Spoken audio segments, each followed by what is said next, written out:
40 years ago, Italy was the country of fashion, music, theater, and the most exclusive cars.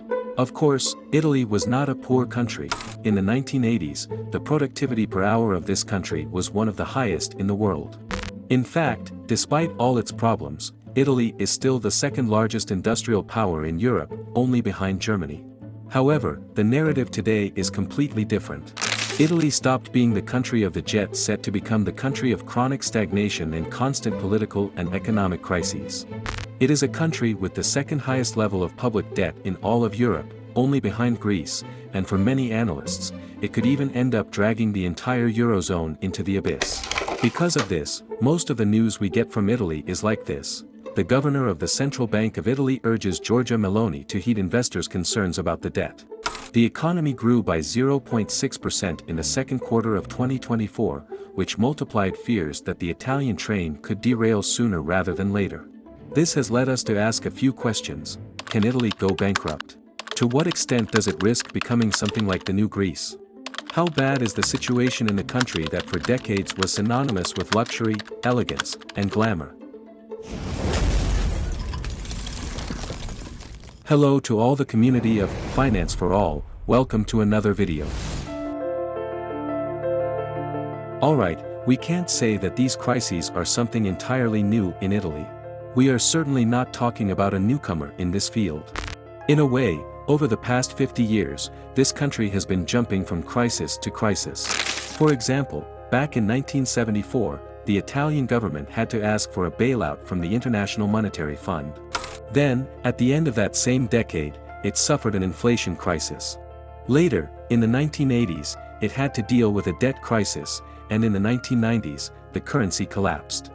Then came the Great Financial Crisis, another debt crisis, the pandemic, and finally, the energy crisis caused by Russia's invasion of Ukraine. However, the biggest problem for Italy is not these occasional crises that occur every so often. No, the biggest problem for Italy is that the country has practically stopped growing for the last 20 years, and that is something that multiplies all other problems. For example, for years Rome faced various economic woes with competitive devaluations of the currency, more public investment, and all sorts of subsidies. But today, those solutions are either no longer possible or simply do not work. For instance, this year the government planned to close with a deficit of 4.5%, that was the goal. However, at the end of September last year, they had to revise their projection to 5.3%, essentially because the economy isn't picking up steam. In fact, they have also had to increase their deficit forecast for 2024. It's somewhat understandable, interest rates rise, which increases expenses, but Italy is not growing at the expected pace, leading to lower state revenues than anticipated. The result is a much higher deficit. This news caused a lot of turmoil in the markets, which in turn raised the country's financing costs. Of course, higher financing costs mean a higher public deficit. It's like a vicious cycle. I don't think it's speculation against the country. I think it's basically a concern about the long-term potential growth rate of the economy. And this last reflection is important. It is becoming increasingly clear that the real problem for Italy has less to do with budget deficits or public debt and more with its inability to grow. In other words, Italy may have excess public spending or frivolous expenses, but the fact is that in recent decades, the country has made efforts to tighten its belt and certainly does not behave very differently from most Eurozone countries. In fact, simulations suggest that if Italy had grown at the same rate as, for example, Germany in recent years, its public debt would be around 100% of GDP today. This would be a high figure but nothing extraordinary. Therefore, the question we might ask is, why did Italy stop growing?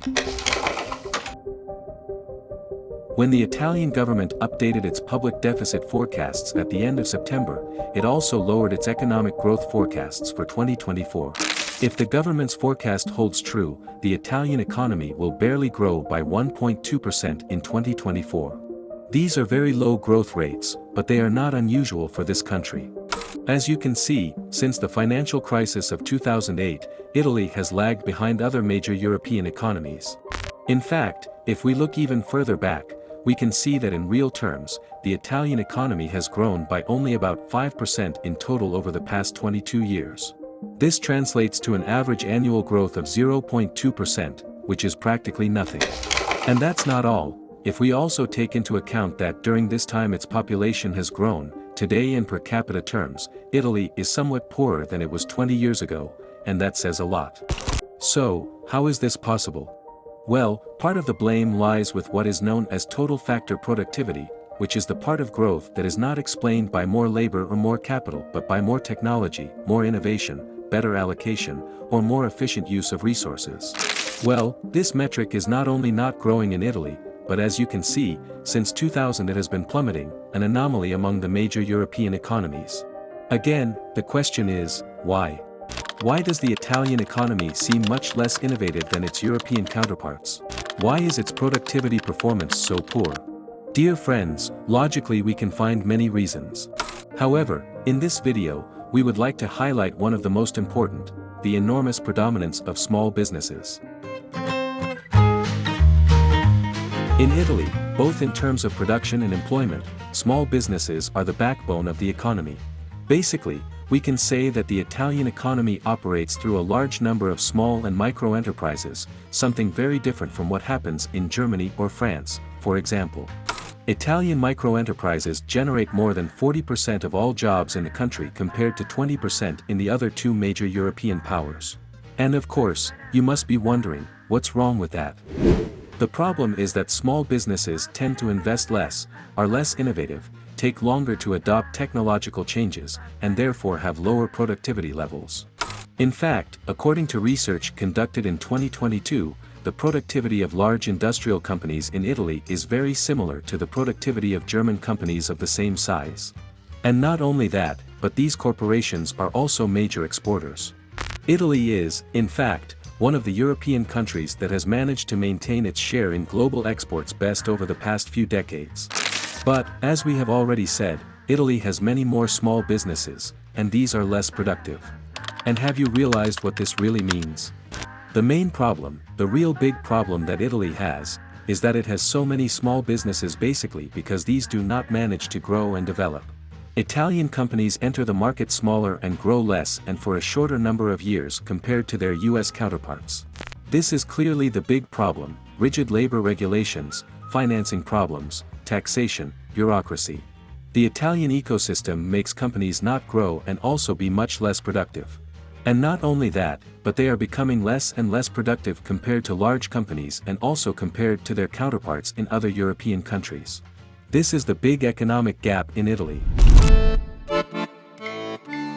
A good example can be found in the judicial system, which is terribly slow concerning commercial operations. To give you an idea, the average duration of commercial litigation in the first instance is 1,120 days, 3 years, more than double the average duration in OECD countries.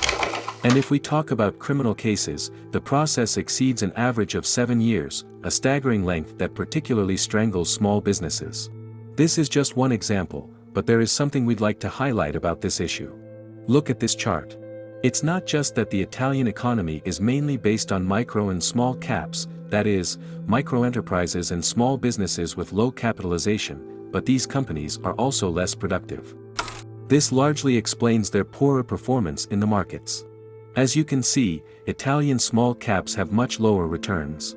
This is a problem, but it also represents a great potential opportunity. The Italian government is currently trying to implement profound economic changes to stimulate national growth. If they manage to make life easier for small businesses, these could experience a significant economic and financial takeoff. This could be a great source of opportunities, if the government gets it right. Beyond this, we can identify 3 other major problems that also help explain Italy's poor performance. 1. Labor rigidity and bureaucracy. This not only affects small businesses but also deters foreign investors. As you can see, Italy has lagged significantly in terms of foreign direct investment. 2. Low employment creation.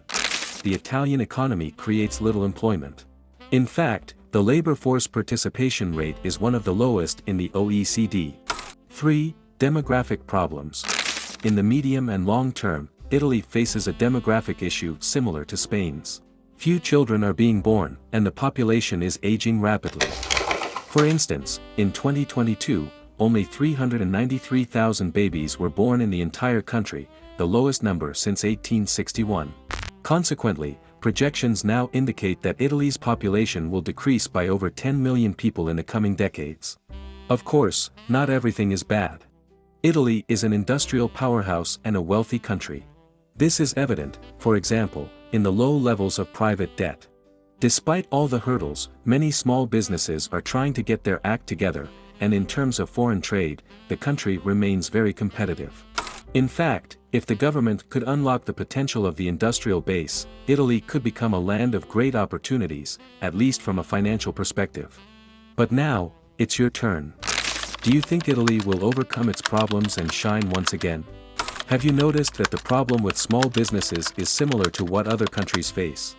What solutions can you think of? As always, leave us your thoughts in the comments.